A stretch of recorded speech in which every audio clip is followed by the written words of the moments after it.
Hello friends, welcome to my channel. I am doctor Beena Sethi और आज हम बात करने वाले हैं एक इम्पॉर्टेंट टॉपिक की, जिसके ऊपर बहुत सारे व्यूअर्स पूछते हैं। Female orgasm.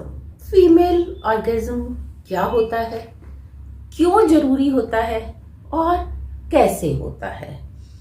क्या फर्टिलिटी के लिए ये मोस्ट इम्पॉर्टेंट फैक्टर है या कि नहीं? तो ऐसे बहुत सारे छोटे छोटे जो डाउट्स हैं मेरे व्यूअर्स के, आज ये टॉपिक स्पेशली उनके लिए है जो फीमेल ऑर्गेज्म को जानना चाहते हैं। तो सबसे पहले हम देखते हैं कि फीमेल ऑर्गेज्म के लिए कौन कौन से बॉडी पार्ट्स जो हैं वो एसेंशियल होते हैं। उनके लिए होना, वहीं पे वो नर्व्स होती हैं, वहां पे स्टिमुलेशन एसेंशियल है।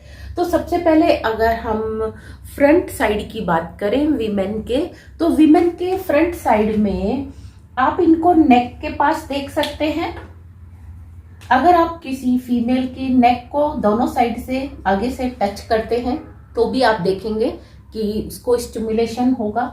कभी कभी आप देखते हैं बाइसेप्स के ऊपर आप उसको टच करते हैं तो भी, और निपल्स के ऊपर स्पेशली सबसे ज्यादा कंसंट्रेटेड होते हैं ये, और पूरे निपल्स पे भी हल्के हल्के से यहाँ पे अगर आप टच करते हैं तो यू विल फील स्टिमुलेशन और you can cause stimulation in your female partner. इसके अलावा हम बात करें तो थोड़ा सा एब्डोमेन पे और थाइस के इनर साइड्स के ऊपर, और सबसे मोस्ट इम्पॉर्टेंट हम देखते हैं वेजाइना के पास जो वल्वा होता है, जो बाहर की तरफ पार्ट दिखता है, और वेजाइना जो कि एक ट्यूब होती है अंदर की तरफ जाती है। तो जो ट्यूब और वल्वा को जोड़ने वाला पोर्शन होता है वहां पे होता है आपका क्लिटोरियल पोर्शन। तो ये क्लिटोरियल पोर्शन आप ऐसे मान के चलो कि ये वेजाइना एक ट्यूब है, वल्वा जो है वो अपर लिप्स है। तो यहाँ पे जो वेजाइना और अपर लिप्स को जो जोड़ती है वहां पे जो रीजन होता है वो सबसे ज्यादा स्टिमुलेशन के लिए रेस्पॉन्सिबल होता है।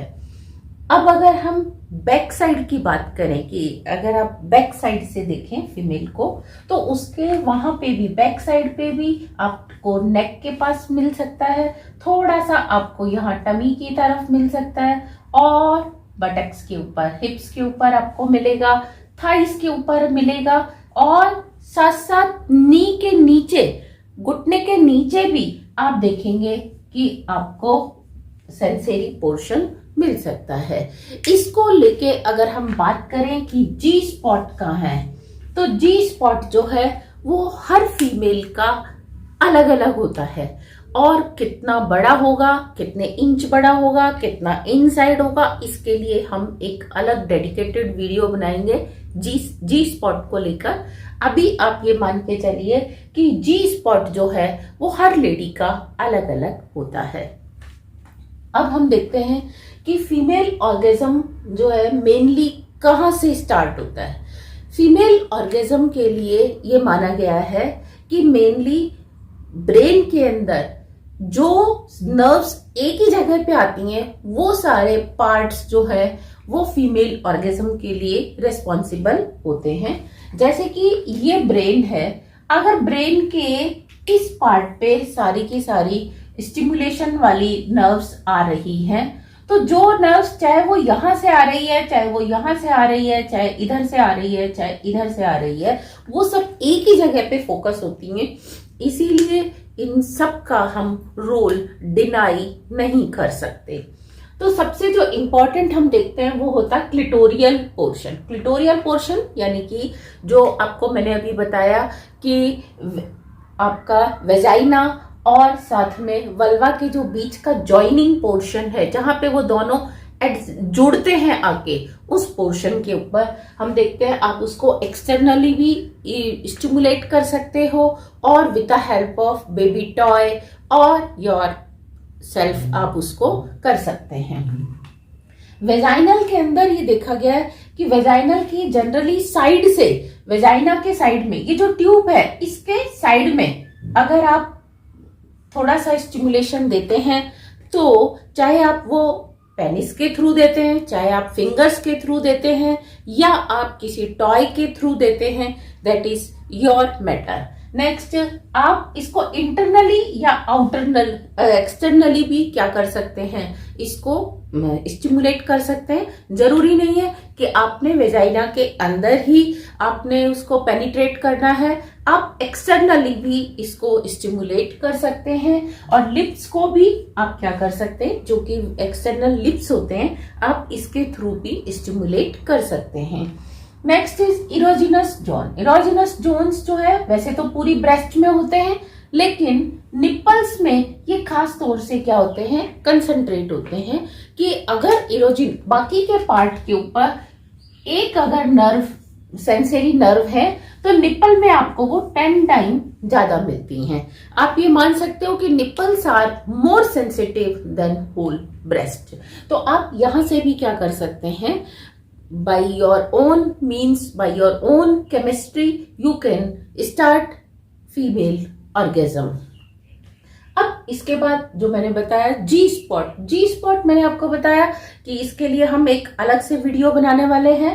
तो जी स्पॉट वेजाइना के अंदर कितना बड़ा होगा, कितना डीप होगा, वहां से स्टार्ट हो सकता है फीमेल ऑर्गेजम। कभी कभी सर्विक्स यानी कि जहां ये वेजाइना की ट्यूब खत्म होती है वहां पे यूट्रस स्टार्ट होती है।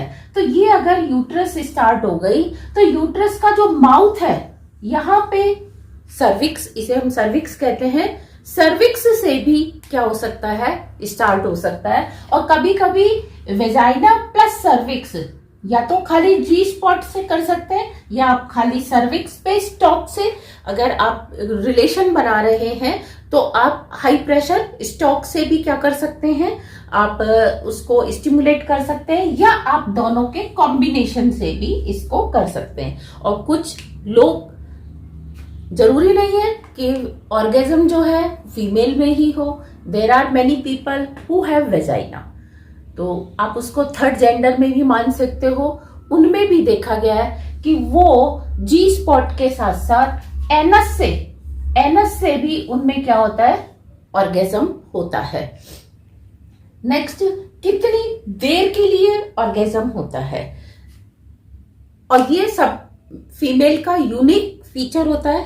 और ये एज के साथ साथ, प्लस आपके मूड के साथ साथ, प्लस आपके सर्कमस्टांसेस के साथ साथ ये वेरी करता है। जनरली देखा गया है कि 8 to 17 सेकेंड तक फीमेल ऑर्गेजम रेस्पॉन्ड करता है। कुछ का मानना है साइंटिस्ट का कि 8 से कम भी हो सकता है। इसमें जब ऑर्गेजम होता है तो स्टिमुलेशन के साथ साथ सिक्रीशन होता है, जिसको आप कहते हैं फीमेल के लिए कि चरम सुख, यानी कि फीमेल के केसेस में जो ऑर्गेजम है या जो चरम सुख है वो काफी कम आता है, इतना फ्रीक्वेंट नहीं होता। और ऐसा नहीं है कि अगर फीमेल ऑर्गेजम नहीं हो रहा तो लेडी इज नॉट रेस्पॉन्डिंग। इसके लिए एक बात और है, जैसे कि मेल पार्टनर के लिए जब ऑर्गेजम होगा तो आप उसको ऑब्जर्व कर सकते हैं, लेकिन फीमेल के ऑर्गेजम को यू कांट ऑब्जर्व। आपको सिर्फ यू हैव टू आस्क, आप केवल पूछकर ही क्या कर सकते हैं, फीमेल ऑर्गेजम का पता लगा सकते हैं। बिकॉज यू कांट ऑब्जर्व, आपको ऑब्जर्व होने वाला नहीं है, वो फीमेल से आपको क्वेश्चन ही करना पड़ेगा वेदर यू आर गेटिंग और नॉट। इसके बाद आप देखेंगे जब उसका वो सिक्रीशन होता है तो सिक्रीशन में मेनली क्या होता है, सिक्रीशन में मेनली यूरिया होता है, यूरिया के साथ साथ क्रेटिनिन होता है, क्रेटिनिन के साथ साथ प्रोस्टेट स्पेसिफिक एंटीजेंस होते हैं। ये तीनों मिला के क्या करते हैं, सिक्रीशन को स्टिमुलेट, मतलब सिक्रीशन जो है इन तीनों का समअप होता है। आप ये नहीं कह सकते कि उसके अंदर केवल प्रोस्टेट स्पेसिफिक एंटीजेंस ही होते हैं या उसमें यूरिया, उस सिक्रीशन में ये तीनों ही चीजें होती हैं। और आप देखेंगे कि ये सिक्रीशन जी स्पॉट से क्या होगा, यूरेथ्रा से बाहर हो जाता है। तो समटाइम लेडीज जो है उसको यूरिन के साथ पास आउट कर देती हैं। अब यहाँ हम देखते हैं कि एक ऑर्गेज्म के बाद दूसरे ऑर्गेज्म के लिए एक फीमेल को कितना टाइम लगता है। तो ये देखा गया है सरप्राइजिंगली कि if everything is all right, women is ready, women is healthy, women is happy और उसका जो इन्वॉल्वमेंट है वो 100% है, तो you can have 1 by 1 orgasms. यानी कि आप एक ऑर्गेजम के जस्ट बाद आप क्या कर सकते हैं, दूसरा ऑर्गेजम, दूसरे के बाद तीसरा यू कैन फील। लेकिन मेल के पार्टनर के केस में ऑर्गेजम हम क्या देखते हैं कि एक ऑर्गेजम के बाद दे नीड रेस्ट। रेस्ट के बाद क्या होता है, उनका सेकंड ऑर्गेजम होता है। तो इस मामले में आप कह सकते हैं कि female are more prone for orgasm. लेकिन बात सिर्फ यही है कि how happy they are, how much happily they are feeling good, तो इसी के हिसाब से उनका ऑर्गेजम होता है। Sometime during one intercourse they may have more than 1 orgasm, लेकिन एक इंटरकोर्स में मेल का जो है ऑर्गेजम केवल एक ही बार होता है। इसी तरीके से हम देखते हैं कि ऐसे कौन से फैक्टर्स हैं जिनसे ऑर्गेजम नहीं होता और या कम होता है, आप उसमें ऐसा क्या इंप्रूव करें कि ऑर्गेजम हो सके।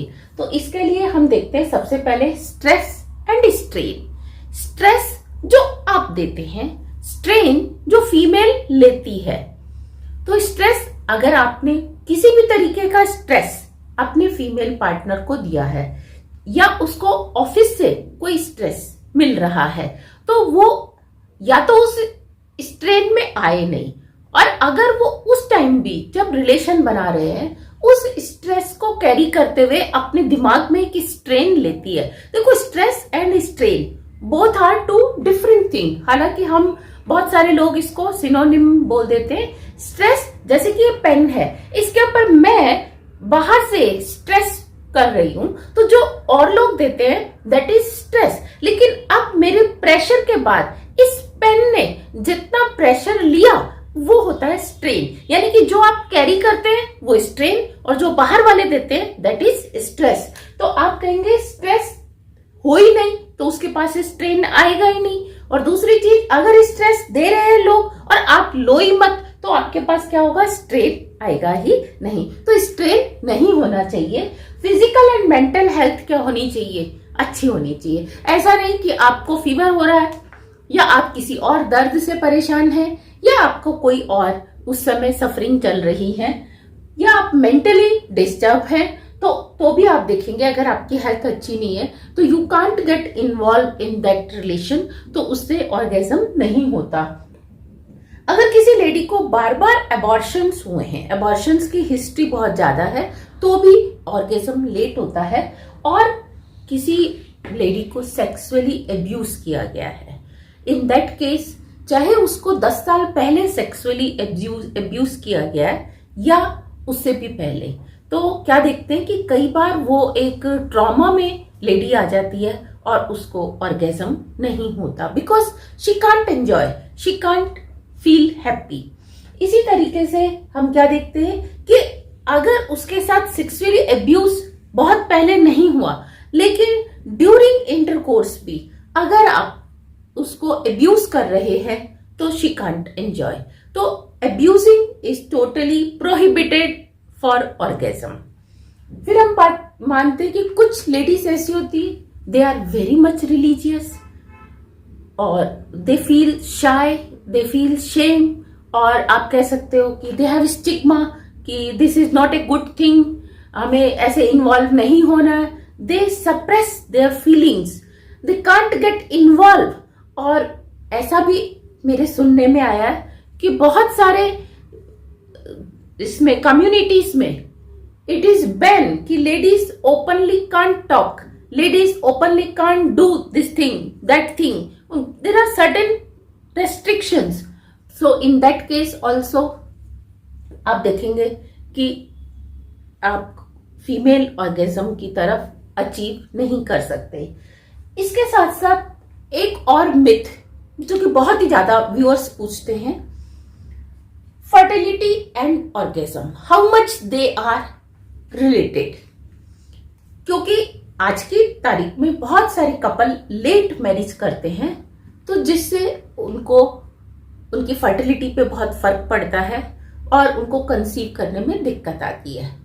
और लेकिन उस समय तक वो अपने ऊपर ऑफिशियल और फैमिली का एक स्ट्रेन लेके चलती हैं लेडीज। तो ऐसा लगता है कि बिकॉज ऑफ दिस ऑर्गेजम नहीं हो रहा, इसीलिए जो है कंसीव नहीं हो रहा। ये एक मिसकॉन्सेप्ट है, बिग नो। क्योंकि ऑर्गेजम का आपके कंसीव होने से कोई रिलेशन नहीं है। अगर ऑर्गेजम नहीं हो रहा, even then you can conceive. तो आप देख सकते हैं कि फर्टिलिटी एंड ऑर्गेजम जो है वो एक दूसरे से रिलेटेड नहीं है। लेकिन हाँ, ऑर्गेजम होता है तो इट बूस्ट, हमेशा ये क्या करता है कि हेल्प करता है स्पर्म्स को आगे फ्लोट करने में, स्विम करने में, और लुब्रिकेशन की तरह भी एक्ट करता है। और definitely it helps to get open cervix. ये बच्चेदानी का मुंह खोलने में भी क्या करता है, हेल्प करता है, फ्लो करता है। तो इस तरीके से ये एक हेल्प तो कर सकता है, हेल्पिंग एड की तरह तो हो सकता है। लेकिन अगर ये नहीं हो रहा तो इसके बिना होगा ही नहीं कंसीव। ऐसा बिल्कुल भी नहीं है कि हर बार आप रिलेशन बनाएं और हर बार फीमेल ऑर्गेजम हो, ऐसा जरूरी नहीं है। जबकि मेल के केस में ऐसा होता है कि जितनी बार वो रिलेशन बनाएंगे उतनी बार they will get orgasm, ejaculation होगा। लेकिन लेडीज का जो इजैकुलेशन है ये हर बार नहीं होता, and it is not mandatory also. ये कंपलसरी भी नहीं है कि कंसीव होने के लिए फीमेल का इजैकुलेशन हो। और अगर आप चाहते हैं कि फीमेल का इजैकुलेशन हो तो first you have to prepare atmosphere.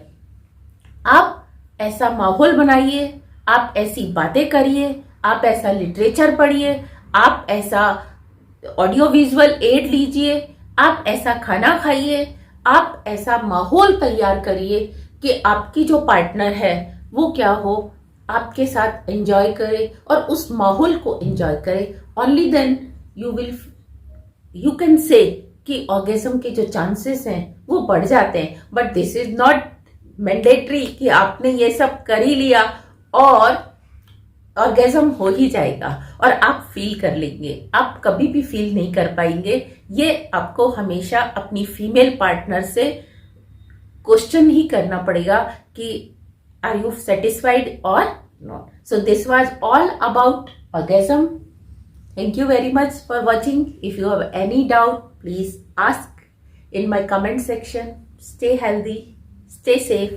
Thank you.